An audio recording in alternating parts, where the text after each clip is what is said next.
Olá, queridos, paz e graça, eu sou Daniel Nascimento, eu sou pastor aqui em Lafayette, como a maioria de quem segue esse canal aqui sabe. E, queridos, eu também trabalho com família há quase 20 anos, sou terapeuta familiar, e nós estamos com essa escola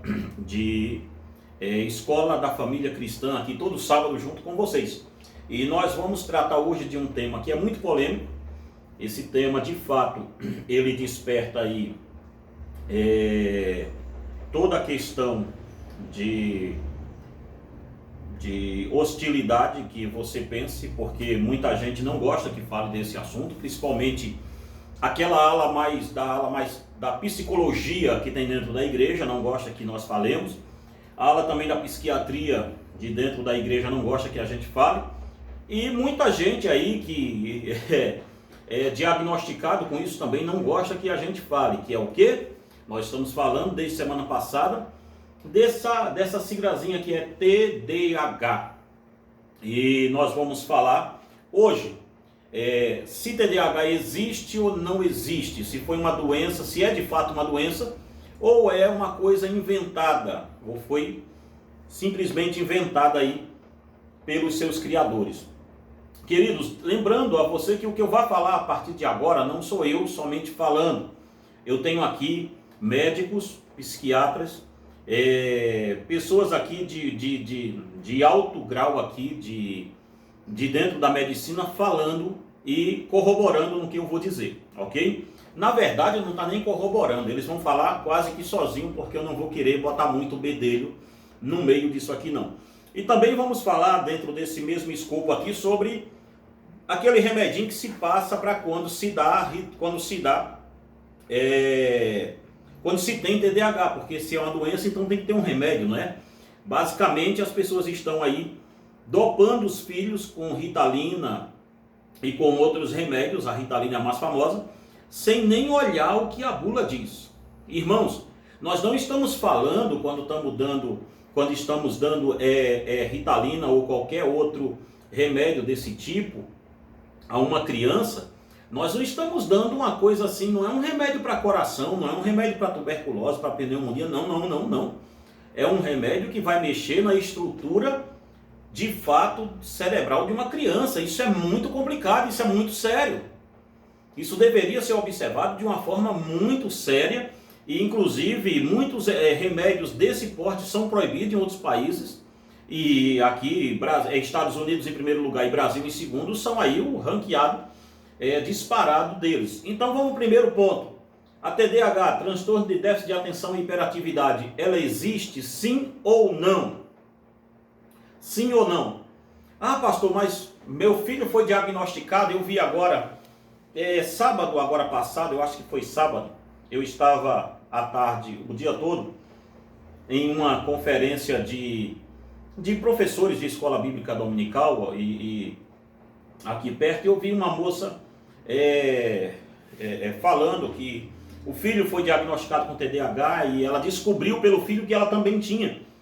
Mas eles falam disso de um modo tão romântico, de um modo assim tão, poxa, que coisa boa, que legal, descobri porque eu sou às vezes assim, e não é bem assim, ok? Primeira coisa, vamos perguntar para o inventor, deixa me ver aqui,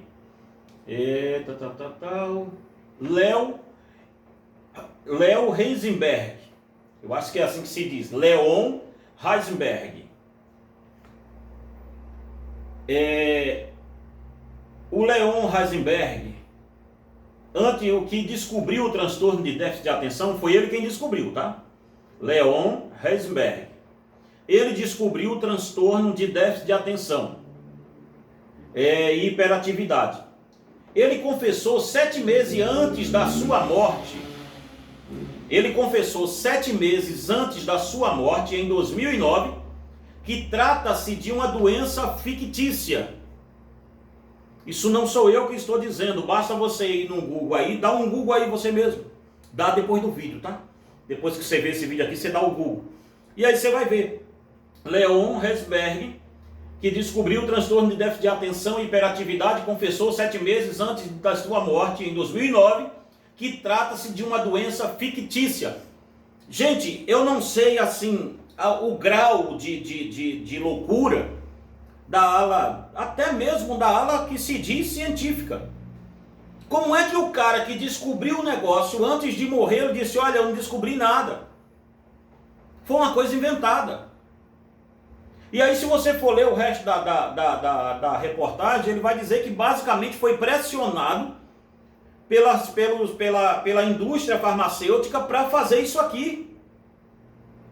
Aí você pode pensar, não, pastor, mas saiu lá no meu teste na cabeça lá, saiu. Como, gente? Como que sai?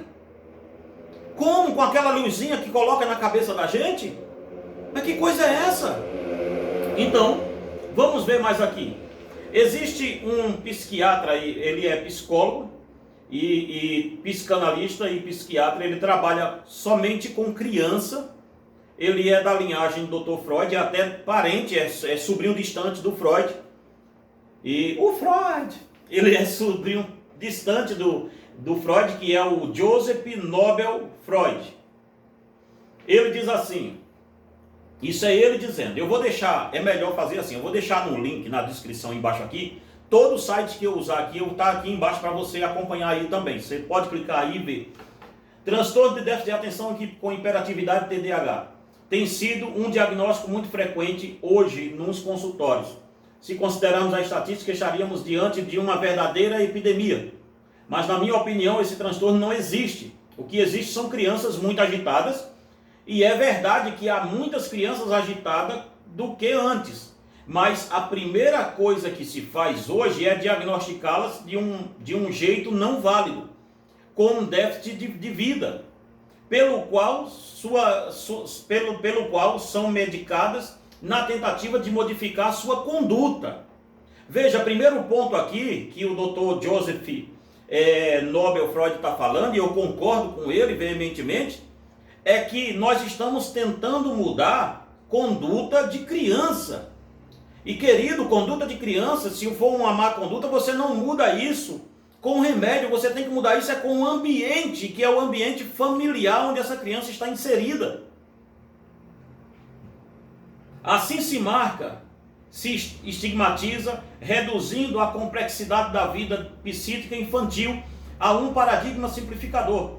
Em vez de um psiquismo em estruturação, em crescimento contínuo, no qual o conflito é fundamental e no qual todo efeito é complexo, presume-se exclusivamente um déficit neurológico, presume-se.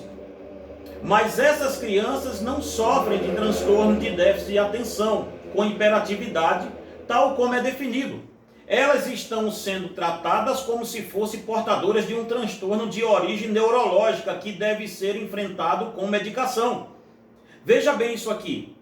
Nós estamos pegando crianças sadias, sãs, e estamos tratando ela como se elas tivessem um transtorno neurológico, como se tivesse uma coisa ali, uma criança que faltou um pedaço do cérebro, que teve um acidente e bateu forte com a cabeça e teve alguma coisa cerebral séria. Nós estamos tratando criança, gente, que apenas às vezes só é criança, com remédio de alto nível que, meu Deus do céu. E aí ele diz assim, falando sobre sintomas. Os sintomas centrais desse suposto transtorno são, segundo aqueles que defendem a sua existência, a falta de atenção, a incapacidade para terminar tarefas e nervosismo. Existe um teste conhecido como questionário de conduta de Cornes para pais, que consiste em uma série de itens que os pais devem avaliar sobre o comportamento de seus filhos, marcando nas opções nada, pouco, bastante ou muito. Como é que eu chego a um diagnóstico de uma criança, eu mandando os pais marcar isso aqui? Imagina bem, eu chego lá com a minha criança e diz assim, como é que é o seu filho? Ele brinca muito em casa, quase nada, pouco, bastante ou coisa nenhuma. Mas espera aí, mas qual dia você está falando? Porque existem dias que a criança está menos, outro dia a criança quer brincar mais. Isso tem que ser uma coisa muito bem conversada, isso não pode ser uma coisa no papel, gente. Então veja bem, e com as respostas é calculado o índice de hiperatividade. Estes são os itens. Primeiro, ele é impulsivo, irritável. Segundo, chora muito. Terceiro, é mais agitado do que o normal? É mais agitado do que o normal. O que é o normal? Para quem está perguntando e para quem está respondendo. Imagina, o cara é pai de um filho único. Ele chega lá com uma criança com hiperatividade. Qual é a outra criança que ele tem para medir? Vivendo com ele 24 horas. Mas vocês são gênio. A gente aqui que cogita isso é que é o negacionista, né, do caso. Somos o negacionista, somos os anti-ciência, no caso. Quarto, não pode ficar quieto ou quieta. 5, é destruidor, roupas, brinquedos, outros objetos. Sexto, não acaba as coisas que começam, ou seja, toda criança se encaixa nisso aqui que a gente está dizendo. Sétimo, se distrai facilmente, tem pouca atenção. 8, muda bruscamente seu estado de ânimo. 9, seus esforços são facilmente frustrados. 10, frequentemente costuma perturbar outras crianças. Bom, segundo esse teste aqui que eles colocam na avaliação, de cada 100 crianças que você colocar, 110 vão ficar agarradas nele. Porque isso aqui é somente a estrutura de uma criança. Toda criança é assim, meu Deus do céu.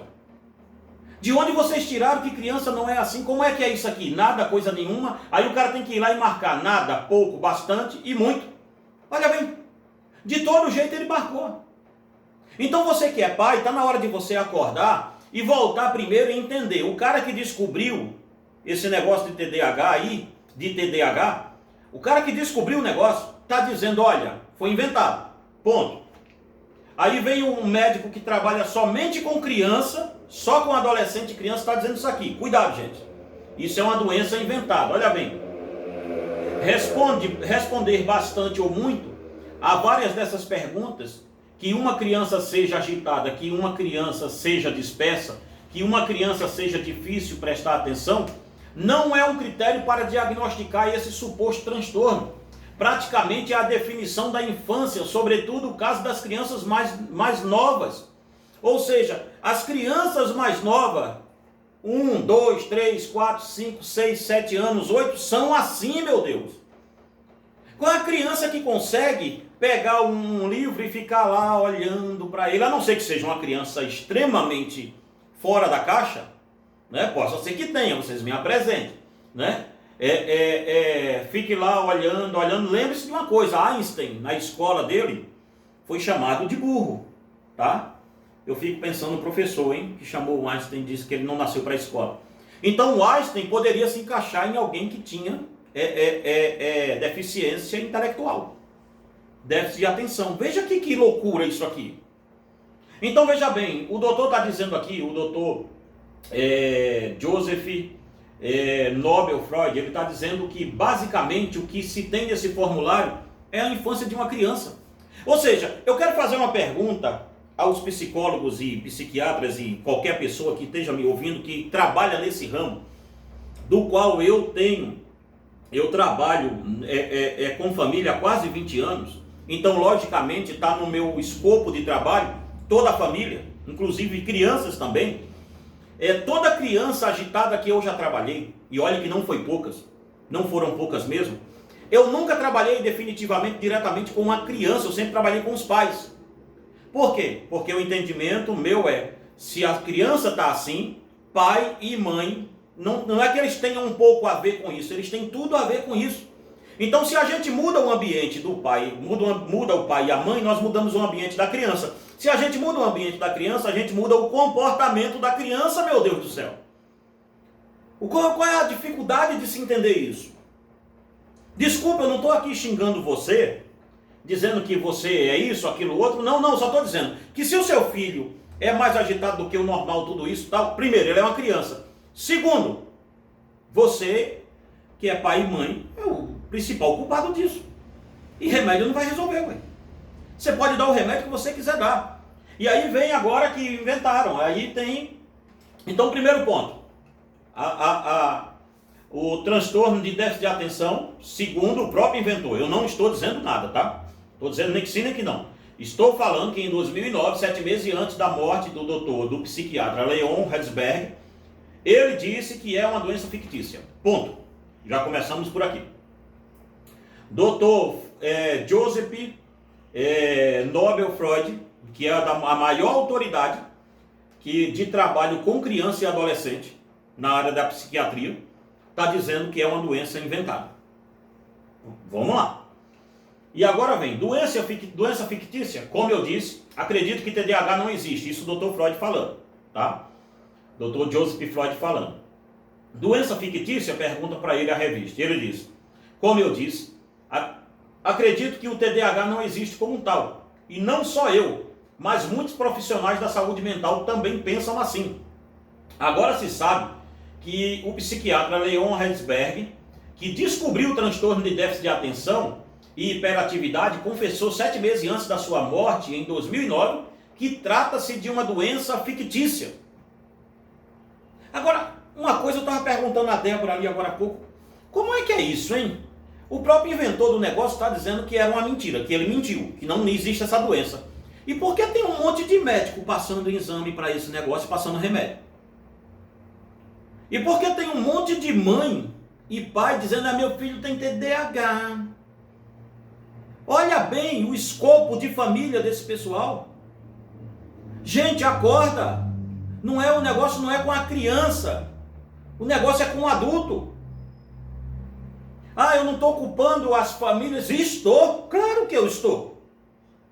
Claro que eu estou. Eu vou ler aqui uma outra doutora daqui a pouco, e você vai ver que ela vai dizer, eu não estou culpando a família em si e tal. Mas eu estou dizendo a você, como alguém que trabalha com família há quase 20 anos, tem 80 e tantos livros escritos sobre assuntos familiares. Eu digo a vocês, tudo começa e termina com pai e mãe, não tem como ir longe disso. Não tem como ir longe. Olhe bem isso aqui. Grande maioria das crianças, por definição, é agitada, luta para terminar uma tarefa, porque elas se distraem com outras, querem fazer o que lhes apetecer. Mas se diz que não, que essas crianças sofrem de TDAH, sendo tratadas como se tivesse transtorno neurológico de origem genética. Uma outra coisa que eu ouvi aí no site do Ministério, acho que da Saúde, eu não sei bem onde é que eu ouvi isso, dizendo que déficit de atenção é uma doença neurológica genética. Como é que é isso? Então a inteligência de alto nível também é genética? Então quer dizer que é um germe no cérebro, alguma coisa que passa do pai para o filho? Que loucura! De onde esse pessoal tira essa genialidade para estar falando? E aí a gente compra a ideia, porque quem está falando às vezes tem 3 PhD e 4 e não sei quantos mais. Como é que é isso? Aí vem dizendo aqui, tal transtorno, embora também se fale de fatores ambientais, em alterações cerebrais e, consequentemente, são vendidos comprimidos para combatê-lo. Esses comprimidos contêm como ingrediente ativo metilfenidato ou atomoxetina. Ambos são tipos de anfetaminas. Isso não sou eu que estou dizendo, isso aqui é o Dr. Joseph Nobel Freud que está dizendo. Se você não quer acreditar em mim, tudo bem, mas acredite na autoridade psiquiátrica que está falando isso. Ele está dizendo que, veja bem, os remédios que se passam para a criança com déficit de atenção simplesmente é metafetamina. Isso é ele que está dizendo aqui. Deixa eu me achar aqui outra vez para ler. Deixa eu ver. Aqui. Esses comprimidos contêm ingredientes ativos metilfenidato ou atomoxina. Ambos são tipos de anfetaminas, porque estas, apesar de serem psicoestimulantes, têm o efeito paradoxal de acalmar as crianças. Como eu vejo nas minhas consultas, as crianças diagnosticadas com TDAH que tomam medicamentos, muitas vezes estão sonolentas e têm problemas em mostrar interesse pelas coisas. Ou seja, o efeito colateral do remédio é fazer com que a criança fique mais desinteressada ainda pelas coisas. Olha que loucura.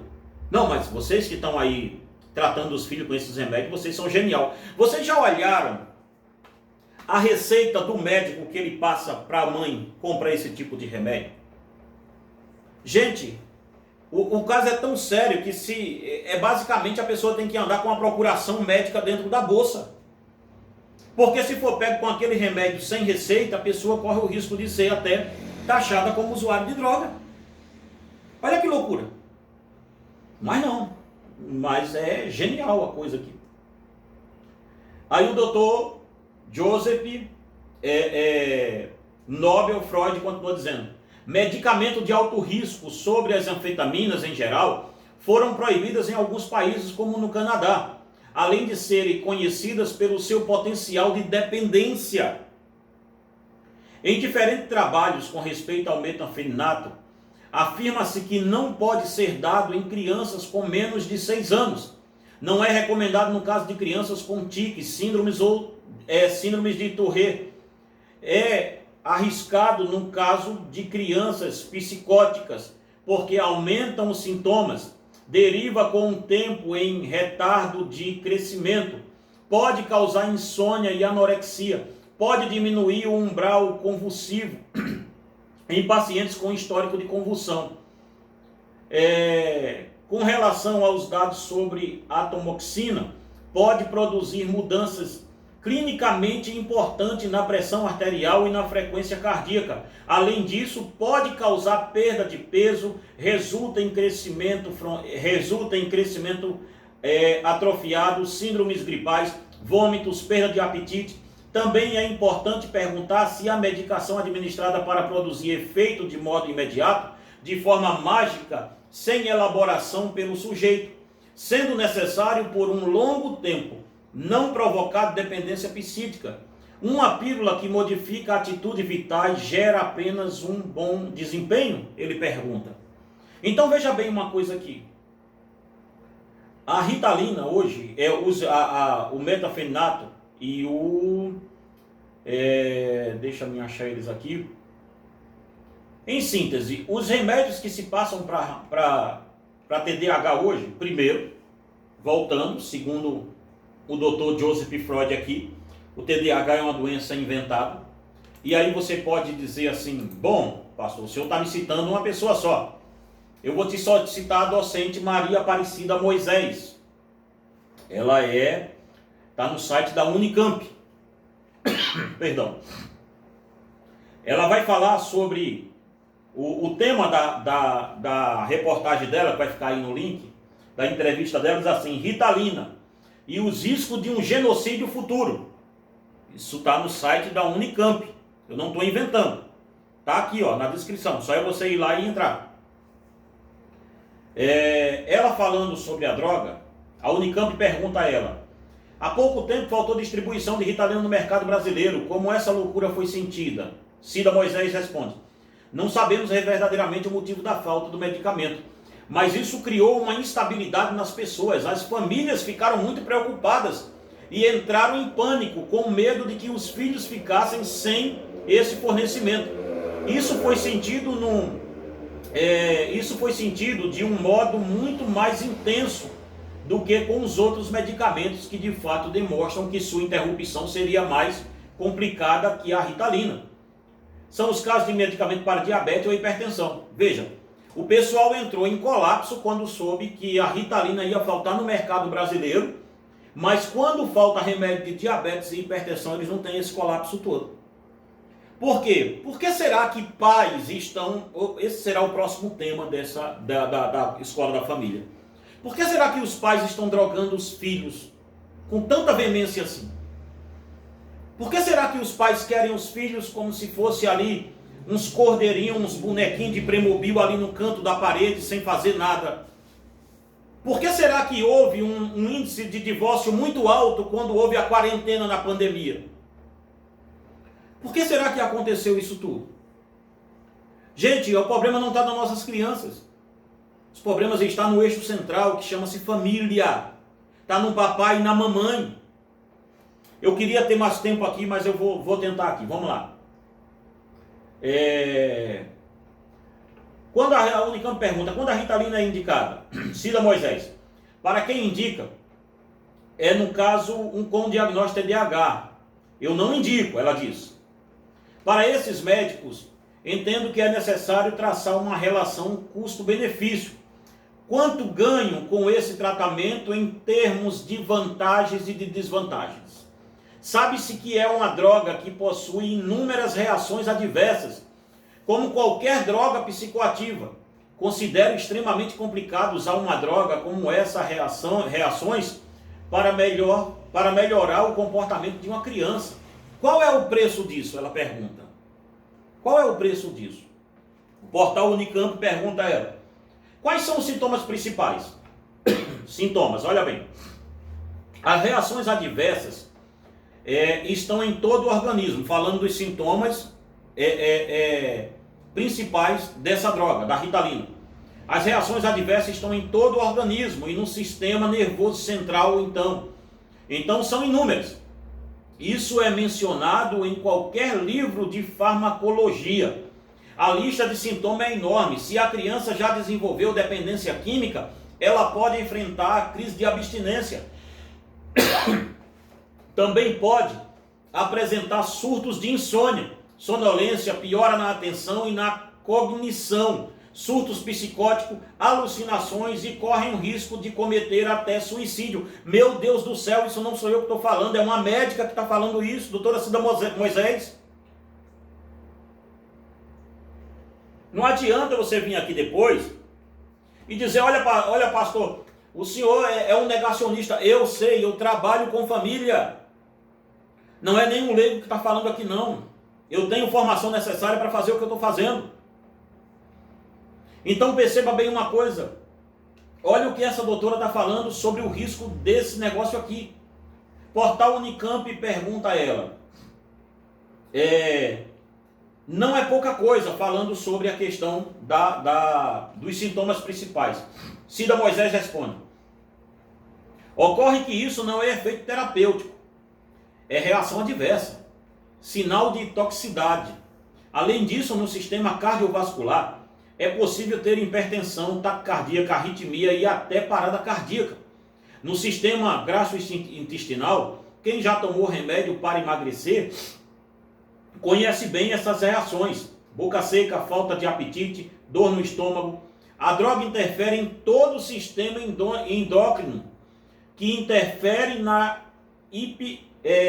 hipófise, altera a secreção de hormônios sexuais e diminui a secreção de hormônio de crescimento. Olha bem isso aqui, que loucura, gente. É isso que vocês estão dando para o filho de vocês. Logo as crianças ficam mais baixas e também essas drogas agem no peso. Verificando tudo isso, a relação do custo-benefício não vale a pena. Não indico metilfidinato para as crianças, se não indico para um neto. Uma criança da família, não indico para outra criança. Quando um médico passar isso para o seu filho, pergunte a ele, doutor, o senhor passaria para o seu? Porque a doutora Cida Moisés está dizendo aqui, olha, eu não indico para um neto, eu não indico para alguém da minha família, então eu não indico para outra criança de família de ninguém. Portal Unicamp continua perguntando para a gente acabar. Criação não comportada é um problema social? Ela diz, está se tornando. E não vai resolver colocando o diagnóstico de uma doença neurológica ou neuropsiquiátrica e administrando um psicotrópico para a criança. Ou seja, o portal da Unicamp pergunta a ela, então nós basicamente criação não comportada é um problema social. Gente, o que está se dizendo aqui para a gente acabando basicamente é isso. O comportamento da sua criança está ligado diretamente ao escopo familiar. Sua criança é agressiva, papai e mamãe? Observe como você está criando ela. Sua criança está em estado de desatenção máxima dentro de escola, tudo isso? Eu vou falar aqui, no outro vídeo, semana que vem, sobre o que fazer, já que se não for dar remédio à criança, o que nós podemos fazer. A criança de repente não está lendo na escola, a professora chama você lá, olha, sua criança não quer ler, aconteceu isso com a Débora. Sua criança tem déficit de atenção, pai. Eu falei, o quê? Deixa eu ver aqui direitinho. sábado próximo eu conto a vocês o que é que aconteceu. Bem, queridos, nós estamos chegando ao final de mais esse programa, de mais essa Escola da Família. Eu espero poder ter te ajudado. Perguntas, pode deixar aqui que eu respondo, tá? Tem o meu WhatsApp aí. E você que é casado, que é pai, mãe, tudo aí, eu estou lançando 3 livretos nossos, que chama-se Pai Ausente, Filho Delinquente. Tá dando para sair aí, Débora? Tá, né? Pai Ausente, Filho Delinquente. O drama de Absalão, como o rei Davi criou um monstro dentro de sua casa. Esse livro aqui eu falo diretamente com o pai, tá? Não é com pais, é com o pai, com a figura do pai mesmo, o homem, tá? Então nós estamos aqui com esse livro aqui, ó, Pai Ausente, Filho Consequente. Os 7 pecados capitais de um casal, tá ok? Descubra os 7 erros que levam um casamento ao fracasso. Nós estamos também com esse livretinho aqui, são uns livretos muito legal mesmo. E tem também esse aqui, Novex, que está saindo agora, Uma Viagem Chamada Casamento, Segredo da Vida a 2. É Segredos da Vida a 2, isso mesmo. Deu para sair aí, Débora? Também deu, né? Assim, mais de perto, para ser melhor. Não, né? Aqui mesmo, né? É Segredos da Vida a 2, Uma Viagem Chamada Casamento. Se você quiser adquirir os 3, são mais de 80 e tantos livros, irmãos, tá? Você não adquire eles por enquanto no Mercado Livre, por enquanto ainda não. Nós estamos abrindo nossa loja lá, tá? Olha eu fazendo comercial do Mercado Livre aqui, ó, sem eles me pagar nada, né? Mas a loja vai ser lá, então. Mas por enquanto você pode adquirir aqui nesse WhatsApp que vai ficar aí na descrição do vídeo também, tá ok? Você entra em contato com a gente. O Pix nosso também, se você quiser ajudar o nosso canal, tá aí embaixo. E meus queridos, se você quer um atendimento familiar, se você sente que precisa de um atendimento no seu casamento, na sua família, tudo isso, meu WhatsApp é o mesmo. É o mesmo WhatsApp para você comprar livro, é o mesmo WhatsApp para você mandar um Pix com oferta, e é o mesmo WhatsApp para você entrar em contato comigo sobre clínica familiar. Tá ok? Se você quiser, nós estamos aqui para ajudar vocês. Fica aí sabendo as condições, qual é que vai ser, tá bom? E fica com Deus, que Deus te abençoe e te guarde muito, em nome de Jesus. Estou aqui torcendo e orando para que dê tudo certo na sua família. E lembre-se disso, coloque sua família fundada sobre a rocha. Que Deus em Cristo te abençoe e te guarde, em nome de Jesus.